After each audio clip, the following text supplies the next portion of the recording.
برزخ کیا ہے؟ اہل ایمان عام طور پر یہ جانتے ہیں کہ انسان دو مختلف عناصر سے پیدا کیا گیا ہے۔ اس کے جسم کی اسی مٹی سے تخلیق اور نشو و نما ہوئی، جبکہ اس کی روح اللہ تعالیٰ کی پھونک سے پیدا ہوئی۔ لہٰذا انسان نہ حیوان ہے نہ فرشتہ۔ اس کے وجود میں مادی و ذہنی جذباتی صلاحیتوں اور رجحانات کی شکل میں متضاد چیزیں پہلو بہ پہلو پائی جاتی ہیں۔ جب انسان کی موت واقع ہوتی ہے تو اس کے جس حصے نے مٹی اور اس کی پیداوار سے نشو و نما پائی تھی وہ مٹی کی طرف لوٹ جانا ہے۔ سورۃ طٰہٰ کی آیت نمبر 55 میں اللہ تعالیٰ نے فرمایا ہے، اسی زمین سے ہم نے تمہیں پیدا کیا ہے، اس میں ہم تم کو واپس لے جائیں گے اور اسی سے تم کو دوبارہ نکالیں گے۔ انسانی شخصیت موت سے فنا نہیں ہو جاتی، بلکہ ایک دنیا سے دوسری دنیا کی طرف منتقل ہو جاتی ہے۔ اس کا احساس و شعور پوری طرح باقی رہتا ہے۔ آنکھ کان کھونے سے وہ دیکھنے اور سننے کی صلاحیت سے محروم نہیں ہو جاتا، بلکہ ہو سکتا ہے کہ اس کی دیکھنے سننے کی صلاحیت زیادہ تیز ہو جاتی ہو سکتا ہے ہم مادی چیزوں کے سلسلے میں مہارت رکھتے ہوں، لیکن روح کے تعلق سے ہمارا علم محدود بلکہ صفر کے برابر ہو۔ اللہ تعالیٰ نے ہمیں بتایا ہے کہ جہاد کے معرکوں میں جو لوگ شہید ہوئے تھے وہ صرف ہماری نگاہوں میں مر چکے ہیں، کیونکہ ہم سے غائب ہیں، لیکن در حقیقت زندہ ہیں، اور ان کے تعلق سے 5 باتیں قابل توجہ ہیں۔ وہ مردہ نہیں، زندہ ہیں۔ وہ پروردگار عالم کے قریب ہیں۔ ان کا ٹھکانہ پر آسائش ہے اور انہیں رزق پہنچایا جاتا ہے۔ انہیں جو کچھ حاصل ہو وہ اس سے خوش اور اللہ کی نوازش سے سرشار ہیں۔ دنیا میں وہ جن عزیزوں اور رشتہ داروں کو چھوڑ گئے ہیں ان کے سلسلے میں مطمئن ہیں، اور بلاخر ایک دن ان کے ساتھ اکٹھے ہو جائیں گے۔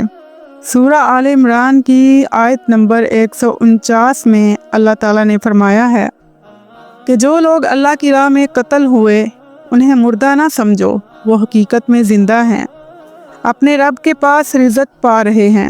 جو کچھ اللہ نے انہیں اپنے فضل سے دیا ہے اس پر خوش و خرم ہیں اور مطمئن ہیں کہ جو اہل ایمان ان کے پیچھے دنیا میں رہ گئے ہیں اور ابھی وہ وہاں نہیں پہنچے ہیں، ان کے لیے بھی کسی خوف اور رنج کا موقع نہیں ہے۔ سماعت و بصارت سے متعلق ہمارے آلات محدود صلاحیت رکھتے ہیں، اس لیے ہم ہر چیز کا احساس نہیں کر سکتے۔ کائنات کی دیگر مخلوقات ہمیں دیکھتی ہیں لیکن ہم انہیں نہیں دیکھتے۔ لیکن اہل علم کے بقول کسی چیز کا علم نہ ہونا عدم وجود کا ثبوت نہیں ہوتا۔ جیسے ہم ایک شہر سے دوسرے شہر تک سفر کرتے ہیں، مردہ بھی ایک جگہ سے دوسری جگہ سفر کر کے جاتا ہے جہاں آخرت کی زندگی شروع ہوتی ہے، اور جہاں قیامت کے دن زبردست عدالتی کارروائیاں اور ہولناک حساب کتاب ہوگا۔ دونوں دنیاؤں کے درمیان کا مرحلہ برزخ کہلاتا ہے۔ جیسا کہ آیات میں آیا ہے، یہ سورۃ المومنین کی آیت نمبر 100 میں اللہ تعالیٰ نے ذکر فرمایا ہے، یہاں تک کہ جب ان میں سے کسی کو موت آ جائے گی تو کہنا شروع کرے گا کہ اے میرے رب، مجھے اسی دنیا میں واپس بھیج دیجئے جسے میں چھوڑ آیا ہوں۔ امید ہے کہ اب میں نیک عمل کروں گا۔ ہرگز نہیں، یہ تو بس ایک بات ہے جو وہ بک رہا ہے۔ اب ان سب مرنے والوں کے پیچھے ایک برزخ حائل ہے، دوسری زندگی کے دن تک۔ بدکاروں کے ساتھ برزخ میں معاملے کی نوعیت ویسی ہی ہوگی جیسے پولیس والے مجرمین کو پکڑنے کے بعد کرتے ہیں۔ پہلے ابتدائی تحقیقات ہوتی ہیں، پھر ملزموں کو جیل میں ڈال دیا جاتا ہے، پھر عدالت میں کارروائی ہوتی ہے۔ نیک لوگوں کے ساتھ معاملہ اس طرح سے ہوتا ہے جیسے کسی مصنف یا غیر معمولی شخص کو انعام دینے کے لیے بلایا جائے۔ اسے عزت کے ساتھ لایا جاتا ہے اور پھر ایک اچھے کمرے یا ہال میں آرام سے بٹھایا جاتا ہے جہاں اسے انعام پیش کیا جاتا ہے۔ جو لوگ گناہ گار ہوتے ہیں انہیں قیامت سے پہلے اپنی آئندہ سزا کی جھلک ملنے لگتی ہے، جبکہ نیک لوگوں کو پہلے ہی دن سے نعمت و اکرام کے آثار نظر آنے لگتے ہیں۔ اہم بات تو یہ ہے کہ موت محسوس دنیاوی زندگی سے ایک غیر محسوس زندگی کی طرف کے سفر کا نام ہے۔